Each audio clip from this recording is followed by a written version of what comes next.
Hai, balik lagi bareng gue Al di channel Squishy Film.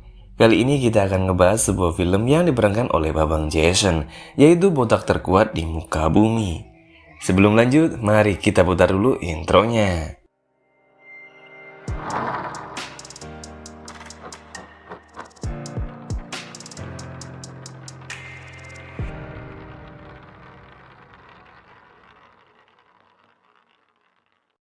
Mari kita beramal, dan amal yang paling mudah adalah dengan like dan subscribe channel ini. Di awal film diperlihatkan seorang bos mafia dari Meksiko. Saat itu dia hendak pulang ke markasnya bersama para anak buah. Namun di tengah perjalanan mobil rombongan si bos mafia malah terhalang oleh satu mobil yang mogok di jalan. Hingga dengan cepat anak buah si bos mafia langsung menghajar si pemilik mobil itu. Singkat cerita, si bos mafia sudah tiba di markasnya dan ia merasa kepanasan. Dia ingin segera untuk berenang di dalam kolam yang ia miliki. Ketika si bos mafia sedang asik berenang, tak sengaja melihat jam mewahnya yang terletak di dasar kolam. Namun saat si bos mafia hendak mengambil jam tersebut, tiba-tiba sesuatu terjadi. Ternyata yang sudah menghabisi si bos mafia adalah seorang pembunuh bayaran paling jenius yang ada di kota itu. Dia bernama Arthur Bishop. Kemudian Bishop segera pergi dari markas itu dengan waktu yang sudah ia tentukan sebelumnya. Sehingga tidak ada satu orang pun yang melihat dan mencurigai Bishop. Setelah berhasil keluar, Bishop pun terjun dari atas jembatan untuk ikut bersama perahu yang sedang melintas menuju dermaga. Kini Bishop sudah sampai di dermaga, dan ia pun melanjutkan perjalanan menuju rumahnya menggunakan sebuah speedboat. Karena diketahui rumah Bishop ada di tengah hutan terpencil. Setibanya di rumah, Bishop langsung membuka lemari rahasianya. Dan diperlihatkan kalau Bishop sudah sangat matang dan terencana dalam memburu targetnya, yaitu si bos mafia yang berasal dari Meksiko. Diberitahu juga Bishop adalah seorang pembunuh bayaran profesional yang tidak ngasal dalam menghabisi targetnya. Sebab Bishop harus membuat targetnya seolah-olah mengalami kecelakaan dan mati secara alami. Keesokan harinya memperlihatkan Bishop yang sedang mengecek internet dan di sana tersiar kabar mengenai kematian si bos mafia dari Meksiko itu. Ternyata semua orang mengira kalau si bos mafia tewas akibat mengalami kram saat sedang berenang di kolam renang. Artinya pekerjaan Bishop sudah sesuai dengan rencananya, yaitu menghabisi si bos mafia seperti sebuah kecelakaan. Siang harinya Bishop pergi ke kota untuk menemui mentornya, sekaligus mengambil uang bayaran atas pekerjaannya kemarin untuk menghabisi bos mafia dari Meksiko. Sesampainya di kota, Bishop masuk ke sebuah restoran, karena di sanalah ia sudah janjian dengan mentornya itu. Tak lama datanglah mentor Bishop menggunakan kursi roda, dan diketahui ia bernama Harry. Bishop dan Harry sudah sangat akrab, apalagi mereka berdua tergabung dalam satu organisasi yang sama, yaitu organisasi untuk para pembunuh bayaran profesional. Setelah Bishop mendapatkan uang bayarannya, ia pun memutuskan untuk pergi ke warung remang-remang demi mengasah pedang tumpulnya. Ketika sudah berada di sana, Bishop dirayu oleh seorang kupu-kupu gemoy, dan Bishop langsung mengajak wanita itu untuk bercocok tanam di sana.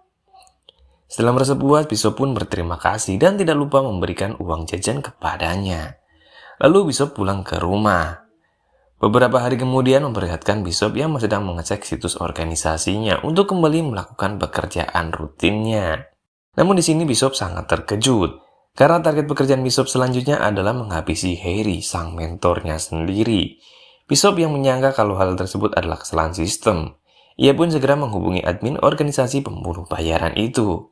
Akan tetapi admin itu menjelaskan kalau Harry adalah benar target yang harus ia habisi. Namun si admin juga menyarankan apabila Bishop ingin kejelasan, maka Bishop bisa menemui salah satu pemimpin organisasi di sebuah bandara kecil. Tak lama setelah itu Bishop akhirnya bertemu dengan salah satu petinggi organisasi yang bernama Dean. Dean yang sudah tahu kalau Bishop bakal mencarinya untuk meminta kejelasan. Ia pun mengatakan jika Harry mentornya merupakan seorang pengkhianat. Minggu kemarin Harry telah menjual data rahasia penting milik organisasi mereka sendiri kepada organisasi lawannya. Dari pengkhianatan itu, 5 orang pembunuh bayaran dari organisasinya harus tewas secara mengenaskan. Dean juga memberikan bukti kalau minggu kemarin rekening Harry tiba-tiba buncit setelah menerima bayaran atas pengkhianatannya itu. Lalu Dean bertanya kepada Bishop, akankah menghabisi Harry? Karena kalau tidak, ia tetap akan mengirim pembunuh bayaran lain dalam menghabisi Harry. Ditambah aturan organisasi sudah jelas, Apabila ada seorang pengkhianat, maka harus dihabisi untuk sesegera mungkin. Mendengar hal itu, Bishop tidak bisa menjawabnya sekarang, dan ia akan memikirkannya terlebih dahulu. Malam harinya memperlihatkan Bishop yang masih bingung dan sedikit tidak percaya kenapa Harry akan mengkhianati organisasinya sendiri. Beberapa jam setelah itu, Bishop menghubungi Harry dan memintanya agar segera keluar menuju parkiran. Sebab anak buah Dean sudah mengepung Harry di tempatnya bersembunyi. Akhirnya Harry pun menuruti semua instruksi dari Bishop. Sampai kepergiannya itu tidak diketahui oleh orang lain. Setibanya di parkiran, Harry melihat kalau mobilnya sudah ada yang merusak. Dan bersamaan dengan itu muncullah Bishop di sana. Dari balik kegelapan, Harry mengatakan kalau dari dulu ia memang sangat kagum terhadap Bishop, yang setiap menghabisi targetnya selalu saja seperti sebuah kecelakaan. Dan untuk sekarang, Harry juga sadar kalau Bishop akan menghabisinya seolah-olah perampokan mobil itu sedang terjadi. Lalu Harry yang membawa senjata segera menyerahkan senjata tersebut kepada Bishop. Sebab dirinya tidak mungkin menang melawan Bishop. Harry juga mengatakan kalau ia lebih senang dihabisi oleh muridnya sendiri daripada dihabisi oleh pemburu bayaran lainnya. Karena Harry juga tahu kalau organisasinya sedang mengincar Harry. Kini adegan pun berpindah ke pemakaman. Terlihat Bishop yang sedang mengunjungi ke makam Harry. Namun di sana ia bertemu dengan putra sematawayang Harry yang bernama Steve. Steve yang tahu kalau Bishop adalah rekan ayahnya. Ia pun mengatakan jika dirinya sekarang sangat membenci para perampok mobil. Rupanya semua orang termasuk Steve menyangka kalau Harry ayahnya telah dihabisi oleh para perampok mobil. Malam harinya memperlihatkan Steve yang sedang berdiam diri di sebuah gang sepi untuk memancing para perampok mobil datang. Benar saja tak lama dari itu, Steve pun ditodong senjata oleh seorang perampok yang menginginkan mobilnya itu. Namun pada akhirnya inilah yang terjadi. Setelah mengajar perampok, Steve berniat menghabisinya, sebab sekarang ia membenci para perampok mobil itu. Ketika Steve akan menembak senjatanya, tiba-tiba muncullah Bishop yang langsung menghentikan Steve. Di sini Bishop mengatakan jika Steve menghabisi orang tersebut dengan cara seperti itu, maka Steve hanya akan mencari masalah di kemudian hari. Bishop juga mengatakan kalau cara seperti itu adalah cara kuno yang dipakai oleh orang-orang bodoh saja. Kemudian Bishop segera menyuruh Steve bergegas pergi dari tempat tersebut. Di hari selanjutnya, saat Bishop baru masuk berbelanja bahan-bahan makanan, ia pun tak sengaja dilihat oleh Steve. Steve segera menemui Bishop dan memintanya supaya Bishop mau mengangkatnya menjadi muridnya itu. Untuk menjadikannya seorang pembunuh bayaran tentunya. Steve juga mengatakan kalau dirinya tahu dulu sang ayah lah yang mengajari Bishop. Maka untuk sekarang Bishop wajib mengajari dirinya kembali sebagai bentuk balas budi terhadap ayahnya. Mendengar hal itu, Bishop menolak dan langsung bergegas untuk pulang. Setibanya di rumah, Bishop tampak sedang memandangi foto Harry, karena rupanya Bishop sedikit menyesal sudah menghabisi Harry tentunya. Lalu Bishop yang merasa berdosa, ia pun akhirnya menghubungi Steve, dan siap menjadi mentor Steve sebagai upaya balas budi terhadap ayahnya. Bishop meminta Steve agar menemuinya pada besok pagi di tempat penangkaran anjing. Keesokan harinya, Bishop dan Steve akhirnya bertemu di sebuah penangkaran. Di sini Bishop mengatakan kalau ia sedang mencari anjing berjenis Chihuahua untuk menjalankan sebuah misi baru. Bishop juga menjelaskan untuk menjadi seorang asasin atau pembunuh bayaran, Steve harus mempelajari dulu secara detail mengenai setiap targetnya. Tak lama dari itu, Bishop pun menemukan anjing yang dimaksud. Lalu Bishop menyuruh Steve agar merawat anjing tersebut. Bishop juga mulai mengatakan kalau mulai besok Steve harus membawa anjingnya untuk ngopi bareng di sebuah kedai setiap pagi sampai jam 10 selama 1 bulan penuh. Singkatnya, Steve pun menuruti perintah dari Bishop dengan mengajak anjingnya ngopi di sebuah kedai setiap harinya. Walaupun Steve sendiri belum tahu kenapa Bishop menyuruhnya melakukan hal tersebut secara berulang-ulang. Lalu di sore harinya memperlihatkan Bishop yang selalu mengejari Steve cara menembak. Setelah beberapa minggu, Bishop mengajak Steve agar tinggal di rumah Bishop. Bukan hanya itu, Bishop juga memberikan sebuah buku panduan tentang bagaimana orang-orang biasanya tewas akibat kecelakaan. Tentu saja hal itu harus dipelajarinya, sebab selama ini cara Bishop menghabisi setiap targetnya seolah-olah karena sebuah kecelakaan. Suatu waktu saat Bishop sedang memodifikasi mobil klasiknya, Steve mengatakan kalau ia sangat suka dengan mobil tersebut. Mendengar hal itu, Bishop menjawab kalau semua orang memang pasti menyukai mobil ini. Di hari selanjutnya, Bishop mengajak Steve untuk pergi ke sebuah tempat untuk menemui seseorang, karena ia sudah janjian sebelumnya. Sesampainya di sana, Bishop berpura-pura ingin membeli senjata kepada orang tersebut. Namun ketika orang itu lengah, Bishop langsung menghabisinya menggunakan sebuah ikat pinggang. Kemudian Bishop dengan sengaja menaruh jas orang tersebut ke balik pintu, agar orang tersebut seperti tewas akibat bunuh diri. Singkatnya, Steve dan Bishop sudah pulang ke rumah. Di sini Bishop menjelaskan kalau orang tadi adalah targetnya, yang merupakan seorang penjual senjata ilegal dan sering bekerja sama dengan para teroris. Walaupun terlihat sepele dalam menghabisinya, tapi Bishop sudah 2 minggu memantau serta mendekati orang tadi, sebelum akhirnya dia mengeksekusinya seperti sekarang. Setelah itu Bishop memberinya satu tugas kepada Steve, dan apabila Steve bisa menyelesaikan tugasnya, maka ia akan resmi menjadi seorang assassin atau pembunuh bayaran profesional. Ketika Steve melihat orang yang akan menjadi targetnya, ternyata orang tersebut adalah orang yang sering ditemui Steve yang berada di kedai kopi sebelumnya. Kemudian Bishop menjelaskan kalau target Steve itu adalah merupakan assassin yang sangat tangguh dan merupakan assassin dari organisasi lain. Dia sangat sulit untuk didekati oleh siapapun. Namun ada 2 kelemahan yang ia miliki oleh orang tersebut. Yang pertama, dia sangat menyukai seekor anjing berjenis Chihuahua. Dan yang kedua, orang itu menyukai seorang pria muda. Setelah mendengar penjelasan Bishop, akhirnya Steve sadar kenapa 1 bulan yang lalu Bishop menyuruhnya untuk selalu ngopi di kedai tersebut, sambil membawa anjing Chihuahuanya. Hal tersebut lain adalah untuk menarik perhatian dari targetnya. Di hari selanjutnya, Steve pun akhirnya dihampiri oleh sang target. Di sini terlihat jelas kalau si target sudah termakan umpan dari Steve. Lalu si target mengajak Steve agar pergi bersamanya ke sebuah klub pada nanti malam. Steve yang tidak mau menyia-nyiakan tugasnya, ia pun tentu mengiyakan ajakan tersebut.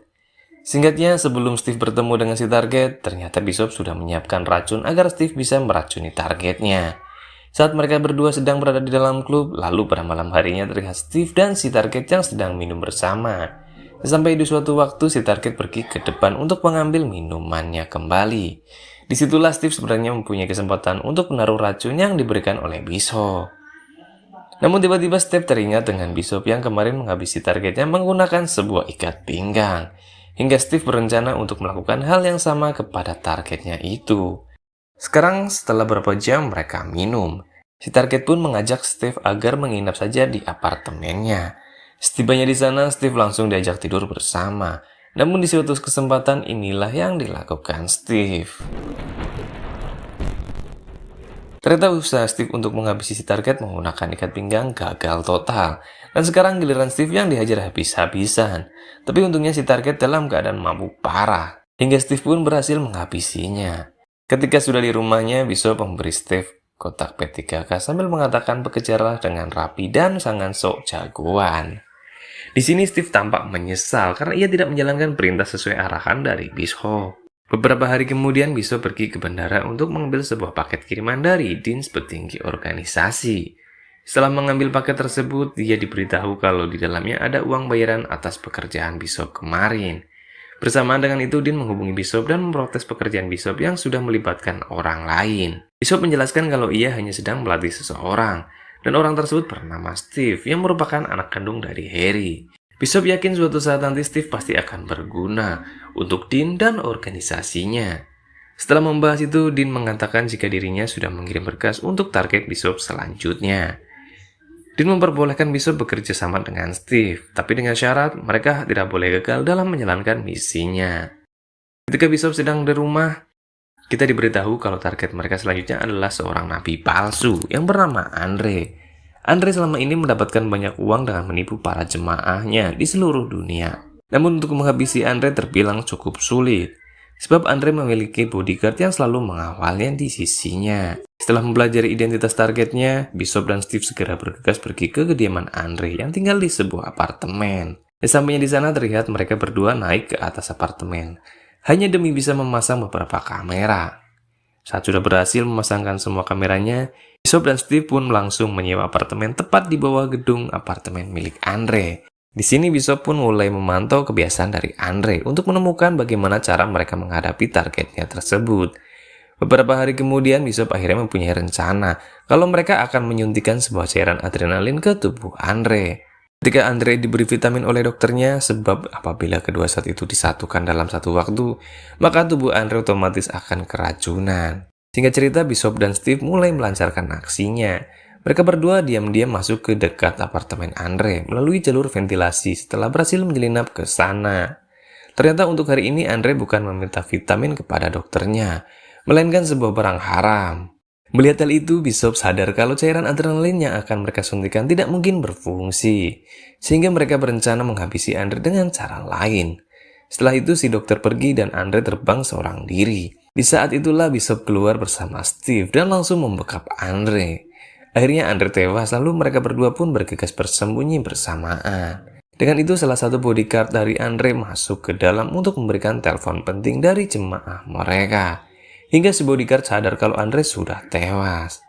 Ketika bodyguard Andre sedang berkumpul, Steve malah tak sengaja menjatuhkan baut ke bawah, yang membuat bodyguard Andre merasa curiga.